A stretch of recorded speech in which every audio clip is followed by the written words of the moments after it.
estou dando continuidade ao vídeo, e falarei sobre a manipulação da água de uma forma sobrenatural, e também de como as bruxas controlam o elemento terra, consagrando essa matéria pelos poderes das trevas. Falarei das diversas formas angelicais que são estranhas aos olhos da humanidade. Falarei do dom de línguas estranhas, sobre os sinais e maravilhas, e as manifestações do Espírito Santo dentro da Igreja. Falarei das manifestações espirituais causadas por Deus, e as que são causadas pelos homens, e sobre as suas diferenças e propósitos. Falarei sobre o mistério do arrebatamento de espírito e de sentidos, que acontecem no momento dos cultos das igrejas. Falarei sobre os dois lados ocultos de cair no poder, sobre a sua forma negativa e a sua forma positiva. Falarei da projeção astral, que é uma imitação do arrebatamento de espírito, e sobre os 3 tipos de soberbas que não agrada a Deus.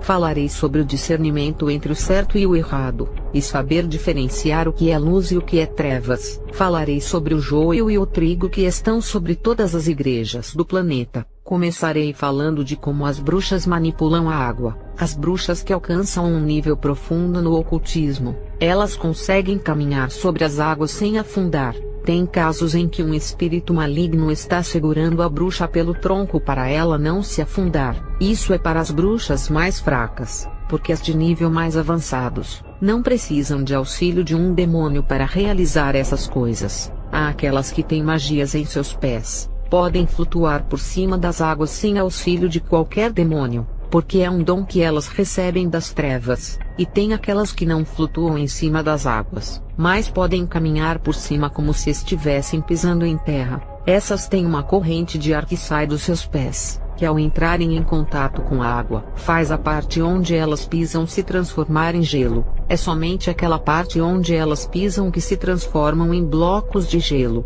facilitando as suas caminhadas sobre as águas. Aonde elas pisam, acontece a materialização da água do estado líquido para o estado sólido. As bruxas com as suas mãos conseguem fazer uma vasilha de água se transformar em gelo, e depois fazer a gaseificação do gelo fazendo-se transformar naquela fumaça de ar branca. As bruxas conseguem controlar a água através da magia, criando ondas gigantes no mar. Acalmam as águas e fazem a tempestade. Elas fazem as águas subirem igual fumaça até se armazenar nas nuvens, e depois cair em forma de chuvas, o famoso ciclo da água da natureza. Para as bruxas é fácil fazer essas coisas. As bruxas também fazem as águas dos rios se transformarem em enchentes nas ruas e em casas. Isso se chama manipulação de matérias. As bruxas manipulam os animais marinhos ou dos rios, controlando-os através da magia para atacarem as pessoas em barcos, canoas e navios. As bruxas controlam os espíritos malignos das águas, para causarem acidentes em navios e barcos,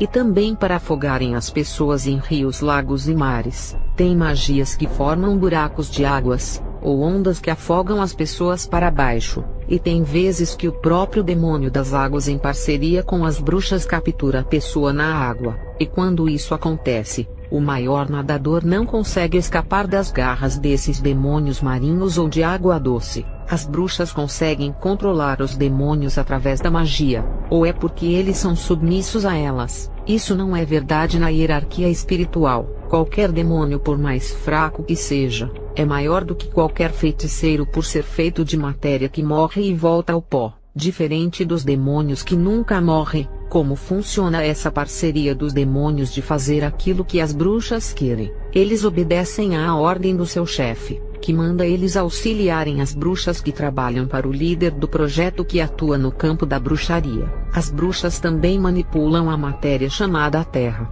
Elas podem consagrar uma parte da terra, e nesse lugar fica perigoso igual a algumas partes das florestas que ficam assombradas. As bruxas consagram territórios como casas, quintais, bairros e avenidas. Por isso que os bairros ficam perigosos com muitos assassinatos, homicídios, vícios e prostituição, e até as igrejas que não oram têm dificuldades de ficarem abertas em terras consagradas malignas. Ninguém quer congregar na igreja, porque o terreno está sendo manipulado pelas bruxas, e a igreja sem autoridade não tem força para evitar isso. As bruxas controlam a terra consagrada, e a igreja que não ora é atacada pelos demônios. Falarei sobre um mistério que acontece na igreja que muitos não entendem, sobre o dom de arrebatamento que alguns homens conseguem realizar na igreja, pedindo para o anjo arrebatar a pessoa para o céu ou o inferno. Pediram-me para falar sobre esse assunto, e perguntaram se tem base bíblica, porque não encontram na Bíblia comuns dos dons do Espírito Santo. Sobre o dom do arrebatamento, não irão achar algum dom que se chama dom de arrebatamento, porque é outro nome que se dá a esse mistério dentro da Bíblia. Esse dom se chama sinais e maravilhas, e não dom de arrebatamento. Perceba que a Bíblia não fala na palavra sinal, e sim em sinais, que está no plural, o que significa que vários sinais podem acontecer no meio do povo de Deus. Se a Bíblia falasse em sinal que está no singular, seria apenas um tipo de sinal. Já sinais significam vários. Quais são os tipos de sinais? A Bíblia não fala, mas ao dizer sinais, está relatando que pode operar vários sinais que não estão na mentalidade humana. O poder de Deus não está limitado àquilo que o homem acha que deve ser. A mente do homem é que não pode entender o modo como Deus pode trabalhar. Tem homens de Deus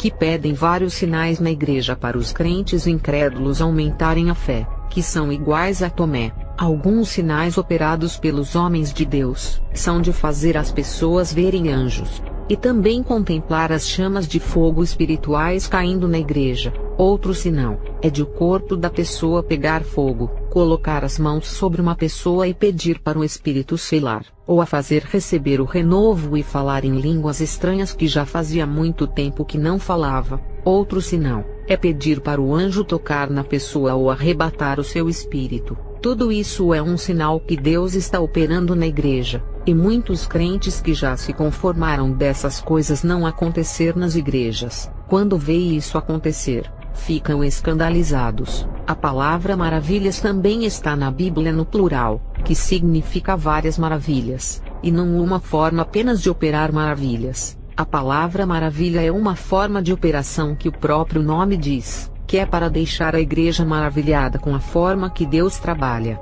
1 Coríntios 12 versos 6. E a diversidade de operações, mas é o mesmo Deus que opera tudo em todos. Percebeu essa pequena palavra diversidade de operações, que são as várias formas que Deus trabalha no meio do povo. A Bíblia não revela essas formas, e tem coisas que são novidades para os nossos olhos. Eu só tenho que glorificar a inteligência desse nosso Deus. Sobre o dom de sinais e maravilhas, temos Moisés que recebeu, e além de mandar as pragas ao Egito, abriu o mar vermelho e fez a água sair da rocha no deserto. Isso é dom de maravilhas, e dom de sinais também, sinal que Deus estava com eles. Elias que fez fogo físico cair do céu, envergonhando os profetas de Baal, dom de maravilhas e de sinal de que Deus estava com ele. Elias manipulou as leis da natureza por um tempo, e o fluir do Jordão cessou até que ele e seu servo tivessem passado. Segundo Reis 2 verso 8, as leis da natureza são invertidas através dos milagres. Exemplo, o ferro do machado afundou, e Eliseu fez nadar flutuando. Segundo Reis 6, versos 5 e 6. O dom foi usado como um sinal. Quando Samuel pediu que trovejasse na época da colheita, Samuel pretendia que as pessoas fossem alertadas do fato de que estavam pecando contra o Senhor ao pedirem um rei,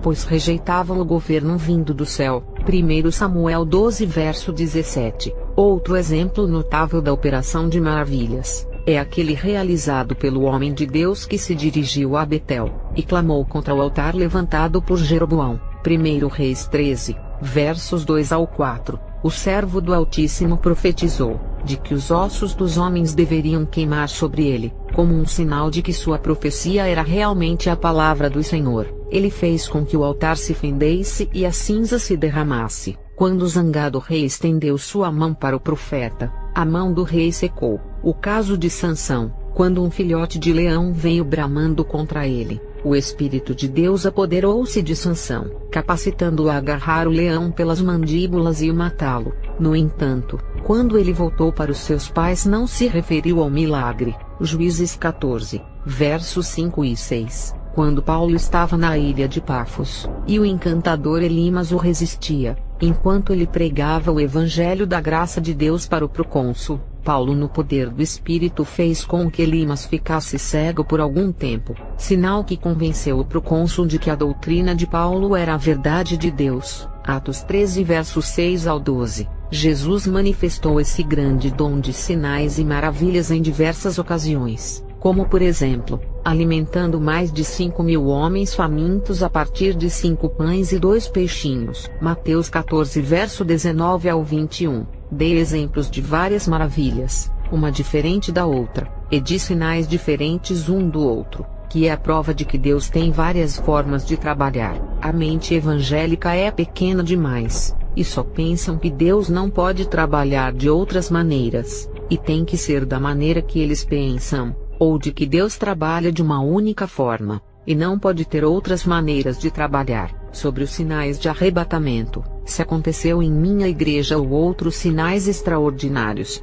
posso dizer que nunca aconteceu. Cada um tem um dom para trabalhar. Isso nunca aconteceu no ministério onde eu congregava, mas como eu conheci o mundo espiritual, e vi coisas extraordinárias no mundo da luz e coisas sobrenaturais no mundo das trevas, para mim não é novidade só das bruxas manipularem os elementos da natureza e caminharem sobre as águas. Já é um dom de sinais e maravilhas da parte das trevas, que é uma imitação ao dom de Deus, porque um crente não pode orar por uma pessoa e pedir para um anjo arrebatar. Não vejo nada de errado nisso. Na bruxaria, isso é tão comum. As bruxas conseguem fazer uma pessoa ser arrebatada através de um ritual. As próprias bruxas conseguem ser arrebatadas usando as suas magias. Isso no mundo da bruxaria se chama projeção astral, onde a alma sai do corpo da pessoa. As bruxas mais poderosas conseguem fazer essas viagens, enquanto seus corpos ficam adormecidos como mortos,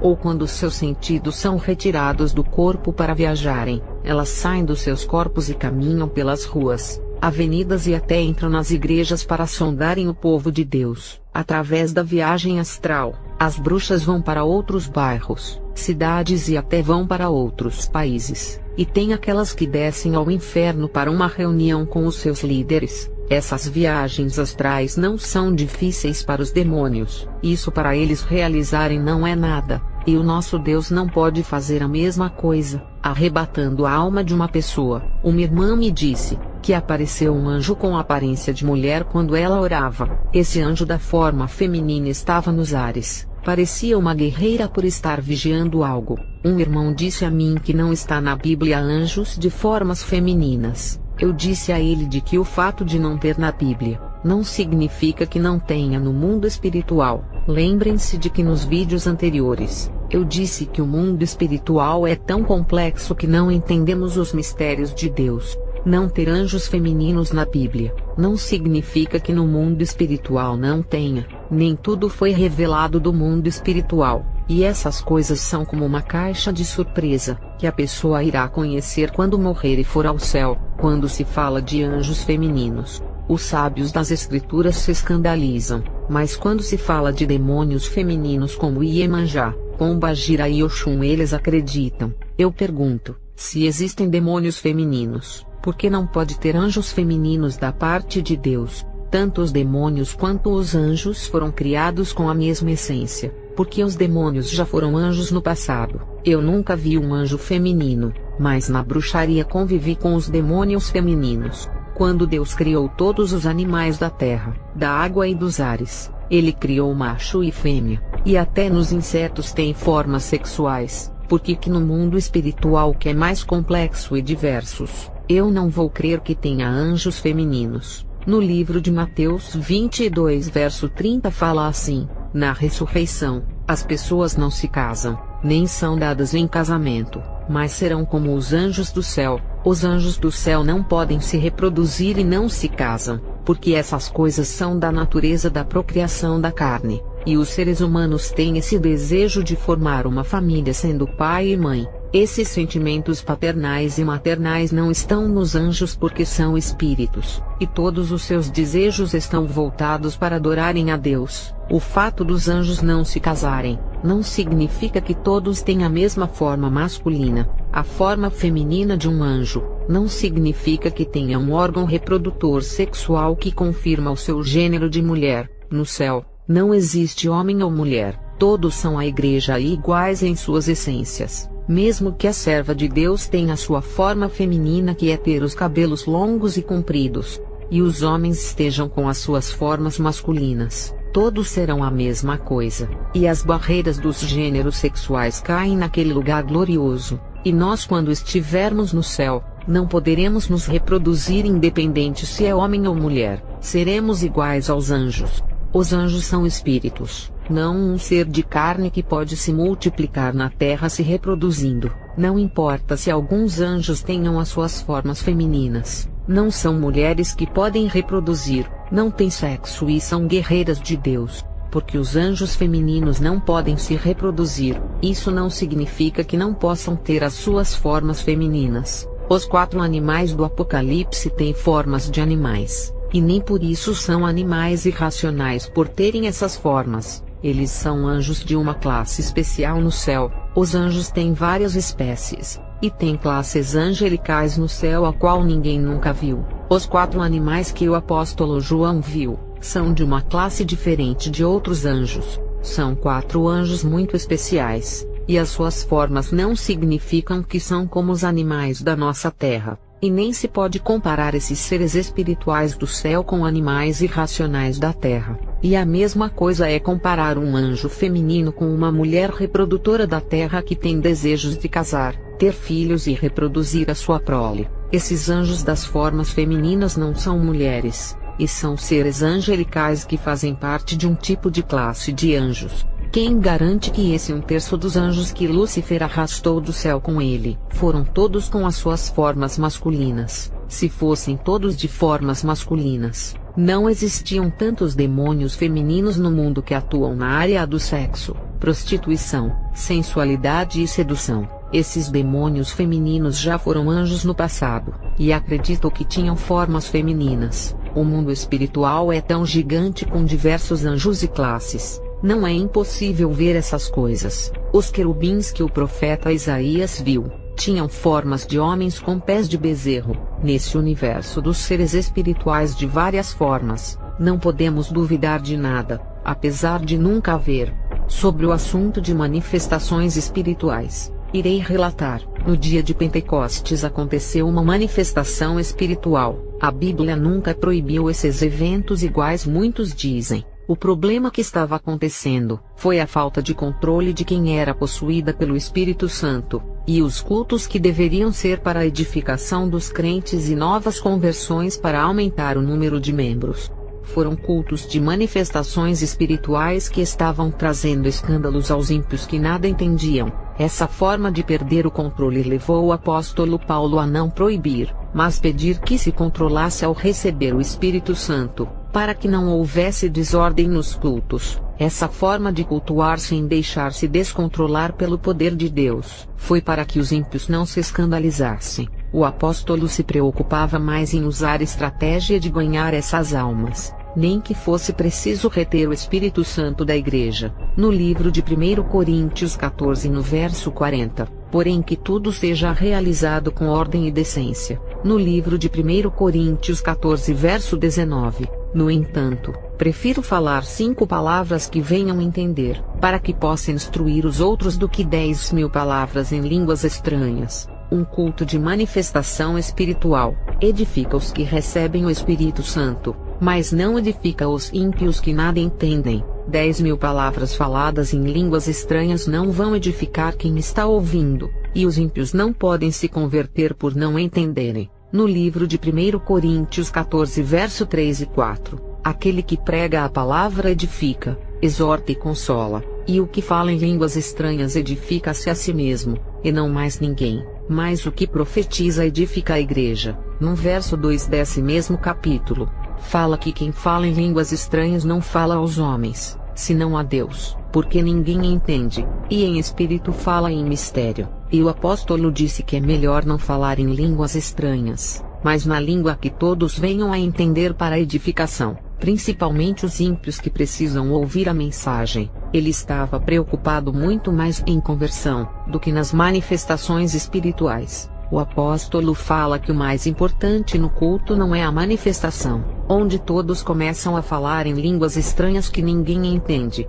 Essas coisas só trazem benefício para os que recebem o Espírito Santo. Esses cultos de buscar essas manifestações são bons em noite de vigílias para quem vai buscar os dons. Em cultos onde os ímpios não entendem essas coisas, não é bom ter. Em vigílias que os ímpios não vão querer perder noites de sono para ir, é a ocasião especial em fazer esses cultos. A igreja pode fazer um culto de busca do Espírito Santo, desde que seja uma vigília com portas fechadas, somente para os membros que compreendem as coisas de Deus. Esses cultos têm que ser proibidos para os ímpios que irão zombar e escarnecer, e até blasfemarem contra o Espírito Santo comparando com os centros espíritas. Os cultos de manifestações são mais para a edificação pessoal de cada um que vai com o propósito, primeiro, porque edifica a si mesmo, e segundo, falar em línguas se comunica com Deus, e não com os homens que estão ali. Em nenhum momento Paulo proibiu o falar em línguas. No verso 18 ele fala: "Dou graças ao meu Deus porque falo mais línguas que todos vós." Aqui o apóstolo diz que fala variedades de línguas estranhas, e nem por isso ele usava por não trazer edificação aos ouvintes, a não ser para ele próprio que fala.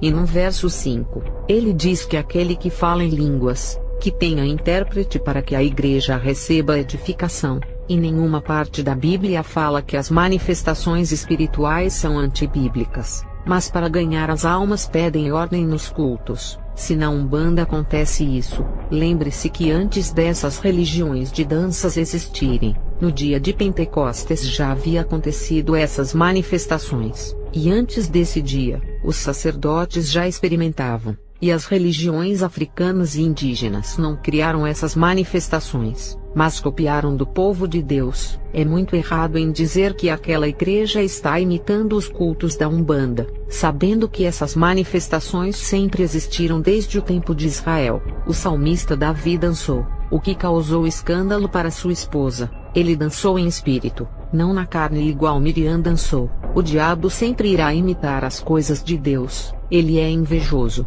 copiador das coisas originais de Deus, pirateando tudo o que é da parte de Deus. Sobre o cair no poder, que muitos dizem que são atividades que não está na Bíblia, não se pode dizer que essas coisas são somente atividade dos demônios. Temos que ter discernimento espiritual quando for tratar de um assunto tão delicado como esse. Uma interpretação errada em dizer que não está na Bíblia, e que esses acontecimentos são obras das trevas, pode blasfemar contra o Espírito Santo com essa forma de pensar. Não é porque os falsos profetas fazem esses sinais na igreja, que devemos condenar esse acontecimento como do diabo. Lembra do que eu disse? O diabo não cria nada, só pega aquilo que Deus criou e manipula. Os dons que as bruxas recebem no mundo das trevas não são nada inventados e nem algo novo, tudo é copiado dos dons do Espírito. Antes de falar alguns versículos, vou resumir sobre os acontecimentos espirituais que precisam ter discernimento através do Espírito,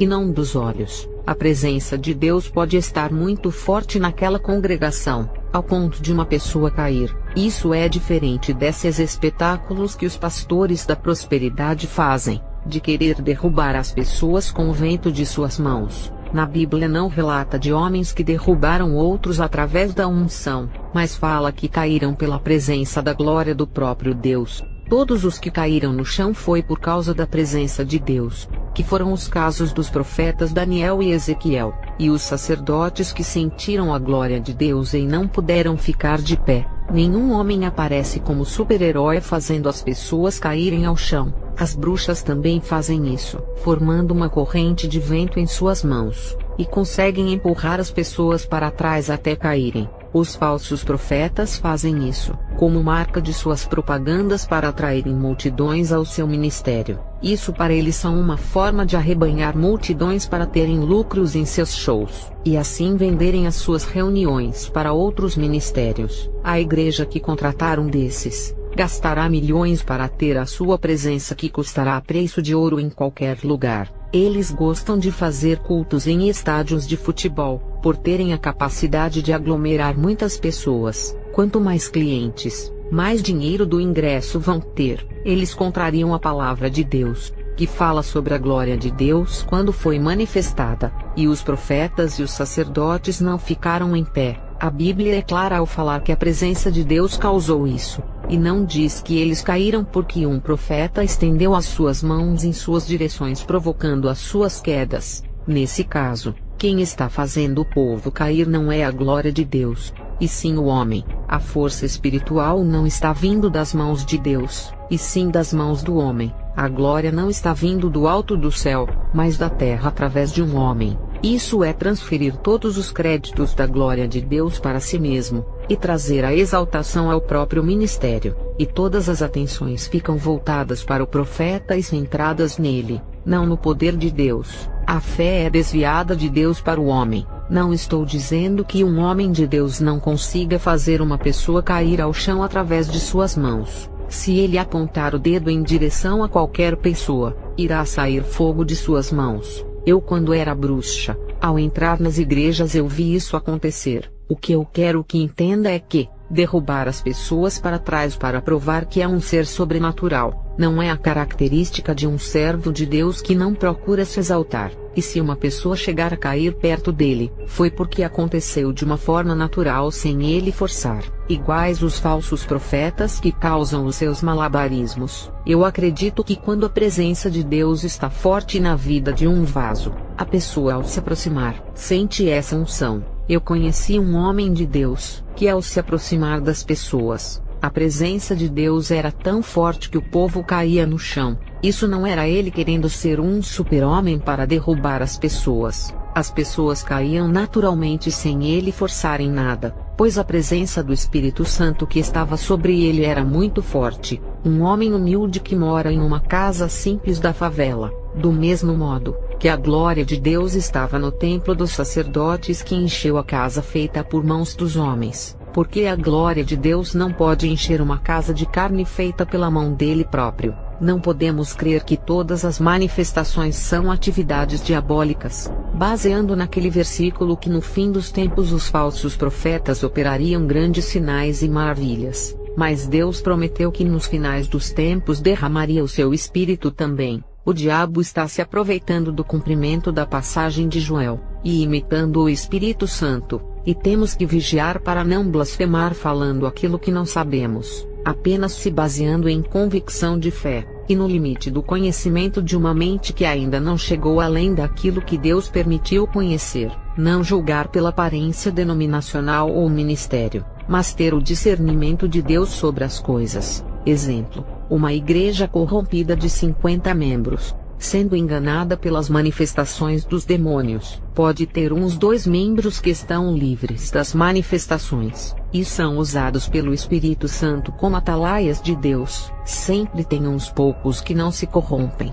e são como pequenas luzes no meio de uma multidão que estão ali para despertar o povo do sono. No tempo do povo de Israel, Deus levantava apenas um homem para trazer o povo rebelde ao seu caminho. Assim foi como Jeremias, Oséias, Joel, Miqueias, Sofonias, João Batista e outros. Apenas um homem desses já era o suficiente para trazer o povo ao arrependimento, e acender as chamas do avivamento. E hoje não é diferente. Deus pode levantar um obreiro em uma congregação de 100 membros, e trazer todo o povo ao arrependimento. Deus não escolhe por raça e nem por estatura, nem pela condição financeira e nem pela aparência. Agora irei provar as manifestações dentro das Escrituras. Dizer que o cair no poder não está na Bíblia é um equívoco. No livro de 2 Crônicas 5, no verso 13 a 14, em seguida, toda a casa se encheu da nuvem da glória de Deus de tal maneira,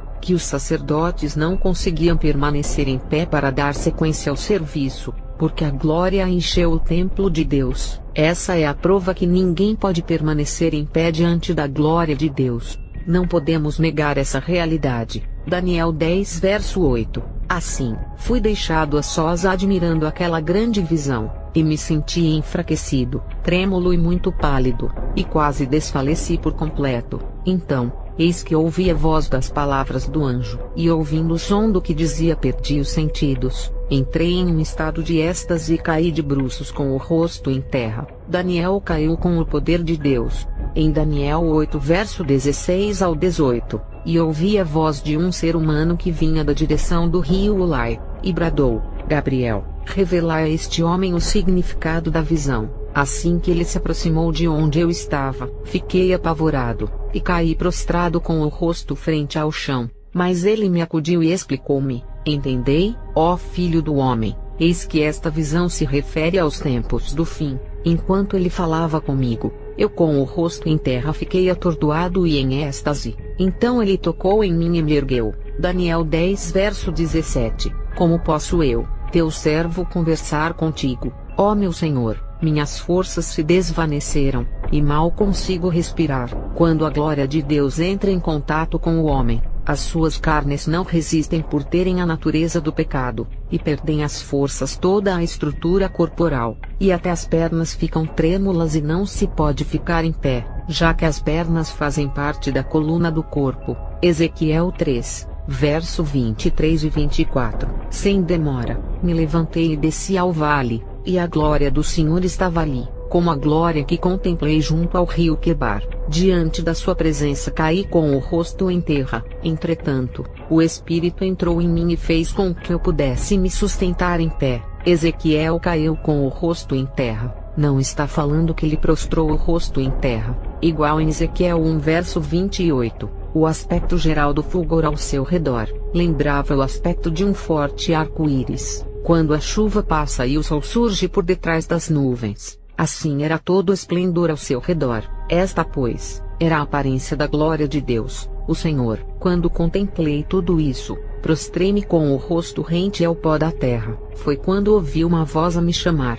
Aqui também não fala que ele se ajoelhou e colocou o seu rosto no pó, igual em Ezequiel 44 verso 4. Ele fala que caiu de rosto ao chão em Ezequiel 3 verso 23 e 24, Atos 2 verso 12 e 13, e todos se maravilhavam e estavam suspensos, dizendo uns para os outros: Que quer isto dizer? E outros zombando diziam: Estão cheios de mosto. No dia de Pentecoste, eles ao receberem o Espírito Santo pareciam embriagados pela glória que desceu ali, e foram chamados de bêbados porque começaram a falar outros idiomas. Uma pessoa bêbada caminha cambaleando de um lado para o outro, e pode até cair pela embriaguez. Eu acredito que alguém deve ter caído, não todos, porque a descida do Espírito Santo foi muito forte e igual a um vento impetuoso. O cair no poder é bíblico, e na década de 80, nesse tempo quando o povo orava muito acontecia, quem resolvia dar lugar para o Espírito Santo,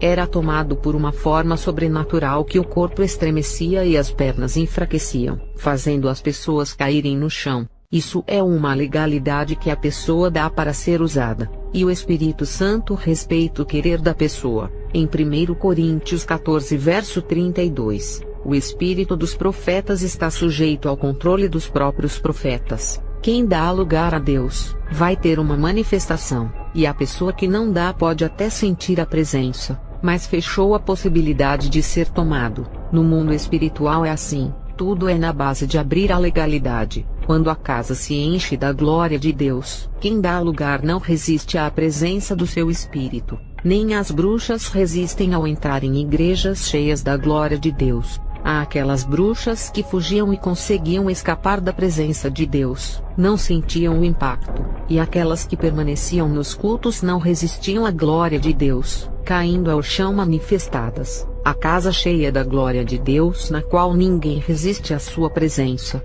Isso é doutrina bíblica. Aos que se colocam como sábios demais, dizem que não é bíblico, e até julgam pela forma de alguém cair no chão. Teve um irmão que disse assim: se a pessoa cair de frente é o Espírito Santo, mas se cair para trás é o diabo. É a mesma coisa de pegar uma moeda, jogar para cima e dizer: se cair em cara é o Espírito Santo, e se cair em coroa é o diabo. Isso é uma regra segundo aqueles que se exaltam serem espirituais. segundo os seus pensamentos. Que grande discernimento é esse, saber que através da queda de uma pessoa, se é Deus ou o diabo que a fez cair. Eles usam Ezequiel 3 verso 23, para dizer que o profeta Ezequiel caiu de frente com o rosto ao chão, por causa da glória de Deus e não de costas. E usam também Daniel 8 verso 17, para dizerem que o profeta Daniel caiu de frente com o rosto ao chão por causa da glória de Deus. O que é triste saber, é que muitos tentam ser mais sábios do que a própria Bíblia, pegando versículos isolados para fazerem a sua própria doutrina segundo aquilo que eles acreditam. E se formos procurar uma explicação sobre a forma de uma pessoa cair, se é Deus ou não, nunca encontraremos uma convicção certa em afirmar de que quem cai de frente com o rosto no chão é Deus, e quem caiu para trás é o diabo. Isso é ignorância de quem procura encontrar resposta ao inexplicável. Isso não é dom de discernimento. O dom de discernimento de espírito é discernir o espírito que está se manifestando na pessoa, não discernir através da queda do corpo físico. Quando a casa se encheu com a glória de Deus, os sacerdotes não paravam em pé. Em nenhum momento fala que eles caíram de frente ou de costas, porque Deus não está preocupado com coisas fúteis. Uma pessoa embriagada do vinho não escolhe de como vai cair, se é de frente ou de costas. Teve um dia que eu estava na rua, e veio o vento forte em direção ao meu rosto que parecia que queria me derrubar para trás. E depois esse vento mudava de direção, e já estava ventando em meu lado direito, assoprando o meu braço. Outras vezes já fui surpreendida pelo vento que vinha em direção às minhas costas, e a sua força queria me empurrar de rosto ao chão. No dia de Pentecostes, um vento impetuoso encheu a casa. Alguém sabe me dizer de que lado veio esse vento? Ninguém sabe se veio do sul, do norte, do leste ou do oeste. No livro de João 3 verso 8, o vento sopra de onde ele quer. Você escuta o seu som, mas não sabe de onde veio e nem para onde vai. Assim ocorre com todos os nascidos do Espírito. Eu sei que espiritualmente esse versículo está falando dos homens de Deus que fazem a obra, e são comparados ao vento. Eles não sabem para onde vão, e são guiados por Deus ao lugar que o Espírito enviar. O que vou falar aqui não é sobre a missão dos homens de Deus que fala nesse versículo, e que eles não sabem para onde vão e ficam na direção de Deus para tudo. Irei falar sobre a direção do vento que sopra por onde ele quiser, dentro de um culto de busca da presença de Deus. E quando esse vento entra na casa de oração, ele sopra nas costas do crente e derruba ele para frente com o rosto no pó. E se o vento quiser, sopra no rosto do crente atingindo a sua frente e derruba ele para trás. Assim ele fará conforme a direção que vem. E se o vento escolher atingir o lado esquerdo e derrubar o crente para o lado direito, assim o fará. O vento sopra onde quer, e escolhe em qual direção vem. Ninguém sabe de onde vem o vento, se é do norte, sul, leste ou oeste. Uma tempestade pode lhe pegar tanto de costas como de frente, e o lançar para longe. No dia de Pentecostes, um vento impetuoso encheu a casa. Ele veio do céu, mas de que lado do céu? Do norte, sul, leste ou oeste desse gigantesco céu. Uma pessoa que é arrebatada não escolhe a forma de como irá cair ao chão. Uma pessoa ao receber o Espírito Santo de uma maneira tão forte, as suas pernas perdem as forças e ela não poderá escolher a forma que irá cair, se é de frente, de lado ou de costas. Os soberbos de espíritos dizem que não podem cair para trás, só de frente com o rosto ao chão, querendo ensinar a Deus a forma de como o corpo deve cair. Deus não pode realizar nenhuma manifestação sobrenatural que não esteja de acordo com aquilo que eles acreditam. E se Deus quiser operar uma manifestação espiritual no meio do povo que não está escrita na Bíblia, isso é obra do diabo. Para esses é como se o poder de Deus ficasse limitado somente dentro das Escrituras. Ele não pode fazer nada que não esteja na Bíblia, que é apenas um minúsculo pontinho do seu conhecimento. Ele é Deus, o seu poder é infinito, e faz o que bem querer e na hora que quiser. Antes das Escrituras existirem, ele já era Deus. Antes de ele entregar a primeira lei a Moisés, já operava os seus sinais na terra. Antes das doutrinas do Antigo e Velho Testamento da Bíblia existirem, ele já era a palavra e a fonte da verdade. e já fazia coisas extraordinárias antes da inspiração das Escrituras. A Bíblia nunca limitou a Deus operar apenas em uma forma que não possa fazer nada que não esteja na Bíblia. O seu poder é grande, e ele ultrapassa os 66 livros da Bíblia em suas operações. Deus tem várias formas de trabalhar na sua obra que nunca chegou ao conhecimento à mente dos homens. É por causa da ignorância de alguns soberbos que falam blasfêmias das coisas espirituais que não entendem, que impede o agir de Deus em suas vidas. Todas as manifestações que acontecem nas igrejas estão sendo associadas aos demônios, dando crédito a esses espíritos e diminuindo a cada ano o poder de Deus. Ele não pode mais usar ninguém de uma forma extraordinária, que segundo os sábios já é motivo de desconfiar, preferindo acreditar em um Deus feito de gesso. O Deus que eles creem tem mãos, mas não pode operar, tem pernas e não pode caminhar entre o povo. Tem boca e não pode revelar, profetizar e nem falar. Se isso acontecer, já não é Deus, porque eles creem em um Deus estátua, uma imagem que representa suas igrejas. No livro de Atos 2, versos 17 e 18, nos últimos dias disse Deus, derramarei o meu espírito sobre toda a humanidade, os vossos jovens terão visões, e os vossos velhos sonhos, os vossos filhos e filhas profetizarão. E derramarei o meu espírito sobre os seus servos e servas, confirmando o livro de Joel 2 verso 28, que fala que no fim dos tempos essa promessa de derramamento do Espírito Santo será cumprida. E teve um teólogo que disse, que nos finais dos tempos seriam marcados com os falsos dons, manifestações espirituais dos demônios e com o falso mover do Espírito, baseado em Mateus 24 verso 24. Pois se levantarão falsos cristos e falsos profetas, e apresentarão grandes milagres e prodígios, para se possível iludir até mesmo os eleitos. Mas esqueceu de falar que nos finais dos tempos, Deus derramaria o seu Espírito Santo em oposição a esses demônios. Se os falsos profetas recebem autoridade das trevas, os filhos da luz recebem autoridade do Espírito Santo para combatê-los. Aqui se repete a batalha espiritual que Moisés teve com os magos de Faraó. Se para os filhos das trevas tem promessas que irão operar grandes milagres, também tem promessas para os filhos de Deus que irão operar grandes sinais. A passagem de Joel 28 se cumpre em nossos dias. Só quem tem fé receberá, e quem tem sede buscará isso.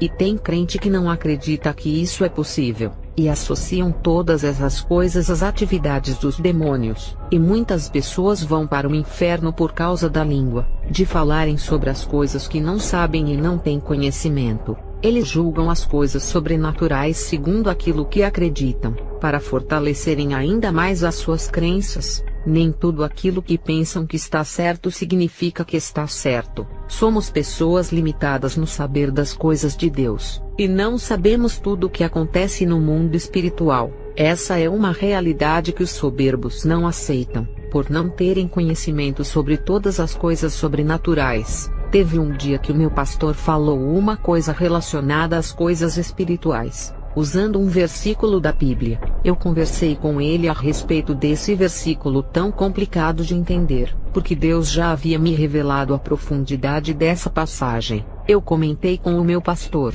e ele entendeu que a revelação que Deus me mostrou a respeito daquela passagem tinha sentido, e que ele estava enganado em interpretar aquela passagem daquela forma. Ele disse que aprendeu com o seu ex-pastor daquela forma, e reconheceu os seus erros doutrinários e aceitou a correção. Se ele fosse soberbo, não abriria mão dos seus ensinos por causa de um membro. Tem muitos líderes que se consideram maiores no conhecimento do que todos os membros, e não aceitam que alguém saiba mais do que eles. E a realidade é que nenhum líder, por mais que tenha um grande conhecimento na Bíblia, nunca saberá de todos os assuntos, podendo recorrer a algum membro que Deus o revelou. O pastor que não reconhece a sua limitação no saber de todas as coisas, ele não tem humildade de espírito. Existem vários tipos de soberbos na vida do crente: a soberba espiritual, ministerial e intelectual. A soberba espiritual vem quando o crente começa a viver uma vida de oração fazendo vigílias e jejuns, e quando começa a receber muitos dons do Espírito Santo.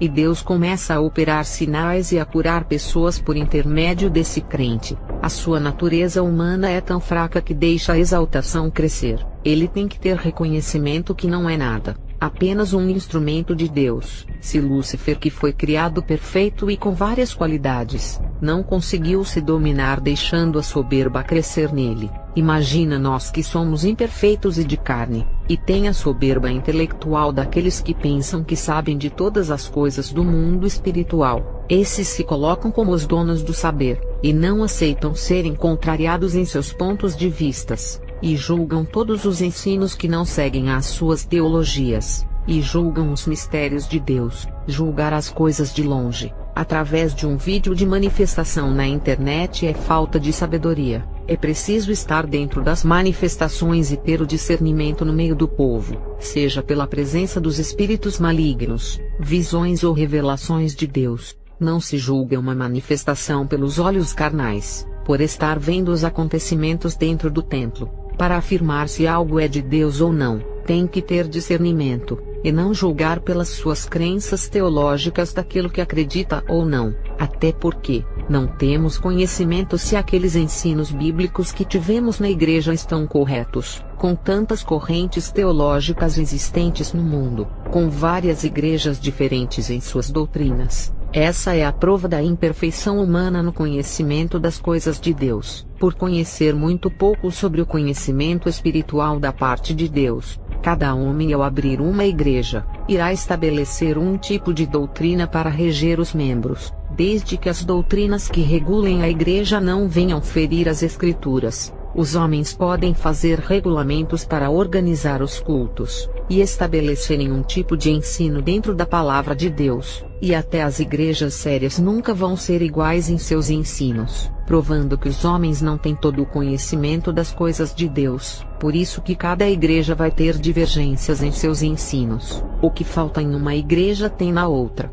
que também falta alguma coisa que terá em outra igreja. Tem igrejas que oram muito, mas não têm conhecimento, e tem aquelas que têm conhecimento e não oram. Umas igrejas são voltadas para o evangelismo, enquanto outras são voltadas para a oração. Tem igreja que trabalha com libertação, e outras com o conhecimento da doutrina. O que falta em uma igreja tem na outra, provando que não existe ministério perfeito, e nem pastor que tenha o conhecimento de tudo ao ponto de fundar a igreja perfeita. E tem a soberba ministerial que o fundador da igreja tem ao abrir o seu ministério, e faz propaganda do seu ministério assim: aqui é a arca de Noé, quem não entrar nessa igreja não se salvará.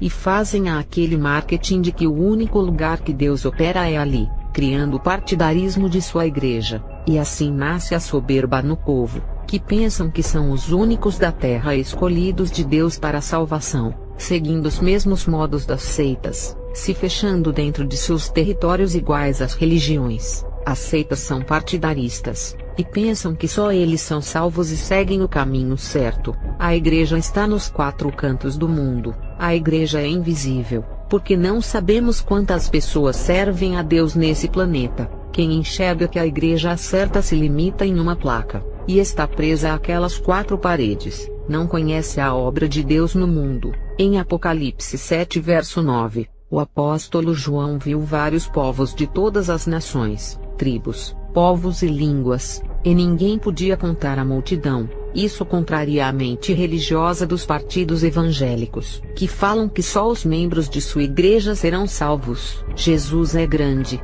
e o seu plano de salvação alcançará o planeta inteiro, que não se pode contar a multidão dos salvos. Essa palavra que falam, aqui é a arca de Noé, só os daqui que serão salvos. É como se falasse, Deus só pode salvar um povo de uma vila, ou um povo que congrega dentro desse templo, e não pode salvar mais ninguém fora desse rebanho. Essas coisas que dizem, está contrariando a visão que o apóstolo João viu, de ver várias tribos, nações e povos de línguas diferentes. Essa ideia de salvação se estende ao planeta inteiro, englobando todos os povos de diferentes línguas, raças, nações e tribos, aniquilando todo o religioso. Assim como Satanás não divide o seu reino, apesar de criar várias religiões, mas o propósito é o mesmo, de levar multidões para seu reino. Imagina o reino de Deus, que é uma igreja, e que engloba o mundo inteiro e não pode ser dividido em partidos religiosos. Pastor que diz: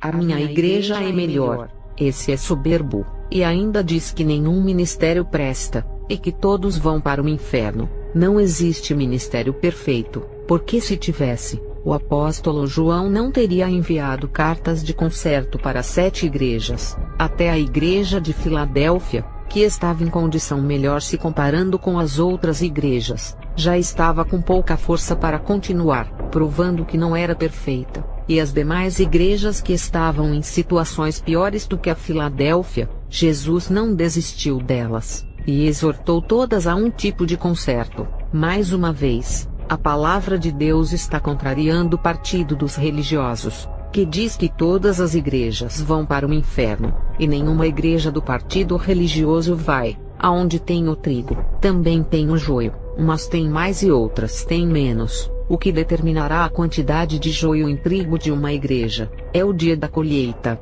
A ceifa chegará a todos. A realidade é que em todos os templos irão ter aqueles grupos que causam a divisão, e dentro das igrejas mais sérias vai se formar o joio para destruir a santidade do trigo. É a famosa guerra espiritual interna, que o pastor pregador da verdade terá contra o grupo do joio. O grupo do joio faz o povo não crer em seus ensinos, e tentam tirar o pastor do ministério pastoral, derrubando a sua vocação. Tem aqueles de dentro da igreja que resistem à sã doutrina, e nunca irão segui-la, e os que pregam a sã doutrina em suas igrejas, falam também do seu ministério, afirmando que todos vão ser salvos por estarem debaixo de suas placas de denominações. E tem aquelas igrejas sem doutrina alguma, que eles afirmam que irão se salvar, mesmo que a igreja seja liberal, e seu pastor não ensine o povo a renunciar. Isso não significa que ninguém será salvo, porque a Bíblia diz que aonde tem o joio,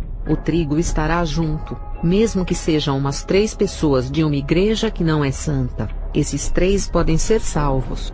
Não podemos afirmar que todos vão para o inferno. No livro de Mateus 3 e verso 3 a 8, Jesus deixa bem claro sobre a semeadura da palavra, e sobre os tipos de terreno que ela irá semear. Ele diz que mesmo a semente caindo em boa terra, uns dará 100, e outros darão 60 e outros 30. Isso quer dizer que cada ministério dará frutos com certa quantidade de almas salvas. Uns darão poucos e outros darão mais almas. Não existem igrejas que não irão salvar ninguém. O ladrão da cruz do Calvário foi salvo, e não obedecia à lei de Moisés, porque a misericórdia de Deus chegou para ele. E no evangelismo fora dos templos, como indo aos hospitais, quantas pessoas internadas em hospitais que não são crentes, nunca foram membros de igrejas e aceitam a Jesus, e são salvas nos últimos momentos. Quando Deus quer salvar, Ele vai ao encontro da pessoa, não importa qual igreja que ela esteja.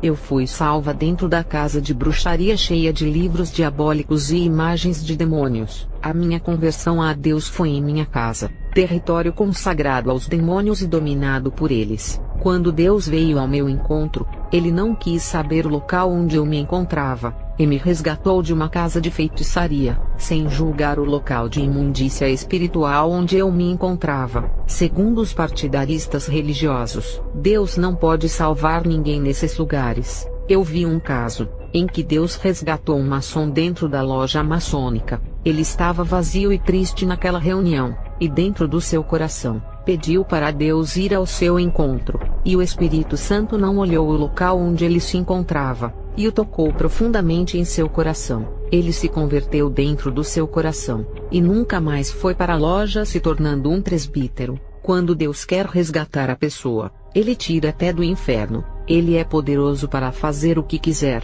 Um rapaz me contou que estava com pneumonia, e foi curado em uma igreja que não ensinava santidade. Fiquei confusa com essa situação, e comecei a orar a Deus pedindo uma resposta. Eu disse assim: como pode esse rapaz ser curado em uma igreja reprovada por Deus que não prega a verdade? E Deus me mostrou em uma visão quando eu orava. Esse jovem entrava na igreja que estava cheia de pessoas em um culto de cura. As pessoas acreditavam naquele pastor como um curador, e pediam oração pegando um copo de suco de uva ungido que não era da Santa Ceia. Os ímpios pegavam o copo de suco como se fosse sagrado, acreditando que iria curar todas as enfermidades. Essas coisas de consagrar a matéria, passando energia para que se torne uma substância milagrosa. As bruxas fazem essas coisas também, e todas as pessoas pegaram o suco milagroso confiantes de que seriam curadas. O jovem entrou nessa igreja, e não foi pegar o suco no altar com vergonha,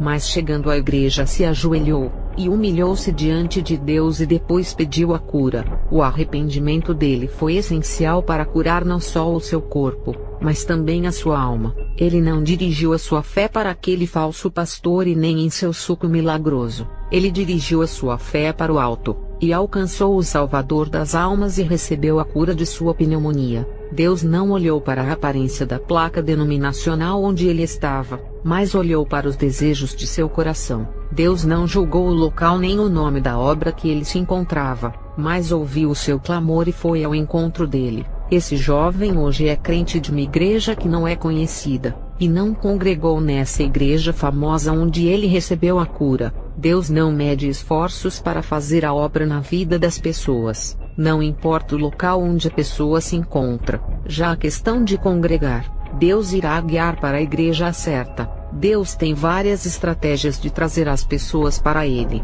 não olhando a condição da pessoa e nem o lugar que ela se encontra. Romanos 10 verso 13. Todo aquele que invocar o nome do Senhor será salvo. O homem pode estar dentro do presídio, Deus não olha o local de sua humilhação, e se invocar o nome de Jesus, será salvo. Se estiver em uma casa de prostituição, bebendo e usando drogas, e está arrependido do que está fazendo, ele irá resgatar, porque tem prazer de redimir os pecados de todos aqueles que o invocarem. Se estiver vendendo drogas na boca de fumo, e clamar a ele pedindo socorro para lhe tirar dessa vida, invoquem o seu nome e ele o salvará. Ele não olha se está nos piores lugares mais abomináveis do mundo, e resgatará das profundezas da areia movediça e fétida. Não limite o poder de Deus, dizendo que ele só opera em igrejas sérias. Ele opera onde tem almas perdidas, porque ele não é Deus de placa, mas Deus de almas. Ele quer operar em vidas, não só nas pessoas que congregam naquela única igreja.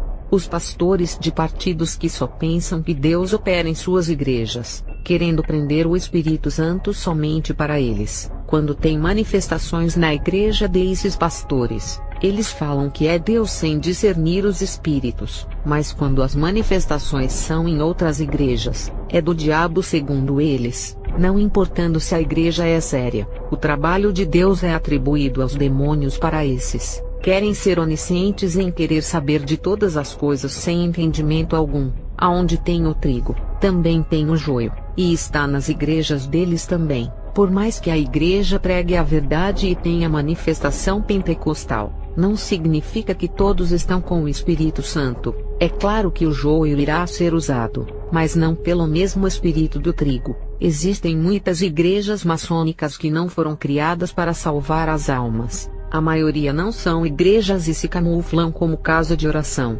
Essas não são igrejas, e não podem ser consideradas como a casa de Deus, porque foram criadas pela maçonaria para o engano. São instituições maçônicas ou empresas religiosas, que estão disfarçadas para crescerem os seus nomes, suas marcas e divulgarem suas doutrinas. E o povo que congrega nessas falsas igrejas não estão no caminho certo, e seguem a estrada que leva ao inferno. Nessa conclusão, muitos irão dizer que o povo vai inteiro para o inferno, e mesmo enganando o povo e muitos morrendo e indo ao inferno, alguém inocente que é o trigo irá se salvar, se despertando desse sono alcançando a salvação. Não é possível que nenhuma alma se salve ali. Deus não mede esforços de resgatar almas nesses tipos de igrejas. Eu sei porque eu era de uma escola de bruxas, e dessa escola, eu e mais 2 bruxas fomos resgatadas pelo poder de Deus. Vou dar o exemplo do jovem que foi curado em uma igreja de porta larga, enquanto a maioria estava sendo manipulada pelo suco milagroso do pastor. E se Jesus voltasse para buscar a igreja, a maioria não iria subir por essa abominação. Já aquele jovem que estava no mesmo lugar, e dirigiu a sua fé a Jesus ignorando os métodos de cura daquele pastor. Esse jovem com certeza seria arrebatado se Jesus voltasse, porque direcionou a sua fé na pessoa certa, e não nos homens. No livro de Jeremias 17 verso 5, maldito é o homem que confia no homem, e faz da carne seu braço, e aparta o seu coração do Senhor. É muito perigoso afirmar que um ministério inteiro vai para o inferno, como se não existisse um trigo ali, até porque tem muitas pessoas escolhidas por Deus, que estão congregando em lugares que não agradam a Deus, mas estão ali por inocência e por falta de conhecimento. Atos 17 verso 30. Deus não leva o tempo da ignorância. Às vezes a pessoa é reta diante de Deus, mas é ignorante com respeito às doutrinas, e estão congregando em lugares que Deus não aprova.